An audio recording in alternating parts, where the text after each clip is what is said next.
Blue birthday last part. Episode की starting में हारिन को एम्बुलेंस में ले जाता दिखाते हैं। सोजुन भी एम्बुलेंस की तरफ भागता है पर उसे रोक लिया जाता है और वो सिर्फ रोता रह जाता है। हारिन की डेथ से सभी दुखी थे, टीचर्स, स्टूडेंट्स। सुजीन का तो रो रो कर बुरा हाल था। यहाँ अनसंग और योंग भी इसी रियलिटी को एक्सेप्ट नहीं कर पा रहे थे। अनसंग कहता है काश मैं तुम्हें बता पाता कि मैं तुम्हें कितना पसंद करता था। यहाँ हेमिन हॉस्पिटल में थी और उसकी मॉम अपनी बेटी को इस हालत में देखकर पुलिस ऑफिसर्स को दफा हो जाने को कहती है। हेमिन का ब्रेन डेड हो चुका था। ऑफिसर जाते समय कहते हैं ऐसा नहीं होना चाहिए था और ना होता अगर वॉशरूम की विंडो सील्ड होती। सोजुन ये सब सुन लेता है। वो रूम में जाने को बढ़ता तो है पर अपनी मॉम को इस हालत में वो नहीं फेस कर पाएगा, इसलिए अंदर जाने की हिम्मत नहीं जुटा पाता। वो सोचता है ये सब उसी की वजह से हुआ। अगर वो चाहता तो हारिन को रोक सकता था पास में आने से। अगर वो नहीं मान रही थी फिर भी उसे हारिन को रोकना चाहिए था। वो बहुत ग्रीडी हो गया था। इतना सोच वो जल्दी से घर की ओर भागता है और पुराने पिक्चर से पास में जाने को ट्राई करता है पर कुछ नहीं होता क्योंकि ये पिक्चर उस स्पेशल कैमरे से नहीं क्लिक करे गए थे। इसके बाद वो उस शॉप पर भी जाता है पर वो क्लोज थी। वो वहीं बैठकर रोने लगता है। फिर स्कूल पहुंचता है जहां उसे हर जगह हारिन ही दिख रही थी। फोटो स्टूडियो में भी वो इस सब का जिम्मेदार खुद को ठहरा रहा था। इस वजह से सुसाइड करने का डिसाइड करता है। जहां उसका मर्डर होना था ठीक उसी जगह पर वो रिस्ट काटता उससे पहले उसे फिर हारिन की पुरानी मेमोरीज दिखने लगती हैं जहां वो उसे कैमरे में रोल लगाना सिखा रहा था एक ट्रिक से, जिससे सेम रील से 24 की जगह 25 पिक्चर्स क्लिक करी जा सकती है।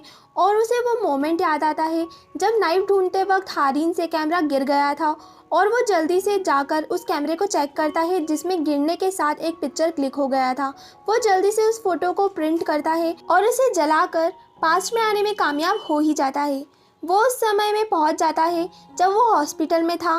तभी उसे पुलिस का कॉल आता है कि हेमिन स्टेशन से भाग गई है और जैसे ही उसके पास हारिन का कॉल आता है वो उसे कहता है हेमिन स्टेशन से भाग गई है और तुम तुरंत स्कूल से बाहर निकल जाओ। हारिन कहती है पर नाइफ, जिस पर सोजुन कहता है उसकी चिंता तुम मत करो, वो मैं ढूंढ लूँगा। हारिन स्कूल से बाहर थी और सोच ही रही थी कि दोनों साथ में ढूंढते तो ज़्यादा जल्दी मिल जाता। यहाँ सोजुन वो नाइफ ढूंढ लेता है। दूसरी तरफ हारिन एक डॉग को बचाने के लिए कार के सामने आ जाती है और हेमिन भी उसी वक्त स्कूल पहुंच जाती है और जैसे ही अपना लॉकर चेक करती है तो उसमें एक नोट था आर्ट रूम में मिलने का। हेमिन जब आर्ट रूम में पहुंचती है तो हैरान हो जाती है सोजुन को देख, क्योंकि उसे लगा था वो नोट हारिन ने लिखा होगा। सोजुन उसे ये सब करने का मना करता है क्योंकि पास चेंज करने का प्राइस हमेशा पे करना पड़ता है और वो फ्यूचर से आया है और उसने देखा है कि हेमिन को क्या प्राइस पे करना पड़ा। पर हेमिन पर उसकी बातों का कहाँ असर होने वाला था। वो तो उल्टा उसे बकवास बंद करने और उसे वो नाइफ देने को कहती है।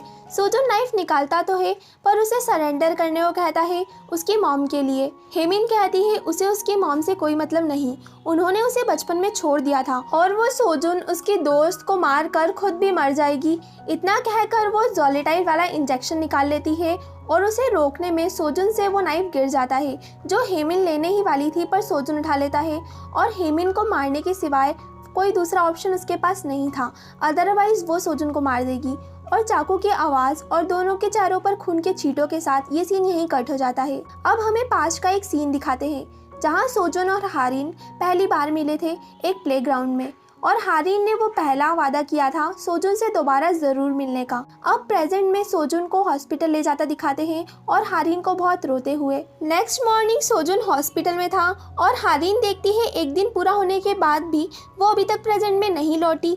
तभी वहाँ सोजुन की मॉम आ जाती है और हारिन को थोड़ा आराम करने लेने को कहती हैं और इतने में वहाँ पुलिस ऑफिसर्स भी आ जाते हैं जो हारिन को अपने साथ चलने को कहते हैं। वो उसे बताते हैं हेमिन अपना मुंह खोलने को तैयार नहीं है और जब तक तुम हमारे साथ नहीं चलोगी वो अपना बयान नहीं देगी। हारिन पुलिस स्टेशन पहुंचती है जिसे देख हेमिन कहती है क्या सोजुन मर गया? वो इतना पागल है, जब उसके पास मौका था मुझे मारने का फिर भी उसने मुझे नहीं मारा और इसका फ़ायदा मुझे मिल गया। बस एक ही दुख है कि पुलिस थोड़ा और लेट आती। हारिन उससे कहती है जो तुमने किया उसका प्राइस तुम्हें पे करना होगा, पास्ट चेंज करने की कीमत तुम्हें चुकानी ही होगी।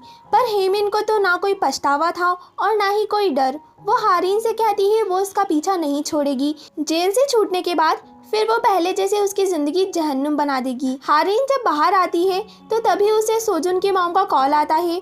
वो बहुत रो रही थी और हारिन तुरंत हॉस्पिटल के लिए भागती है और बस यही सोच रही थी कि क्या उसे प्राइस पे करना होगा।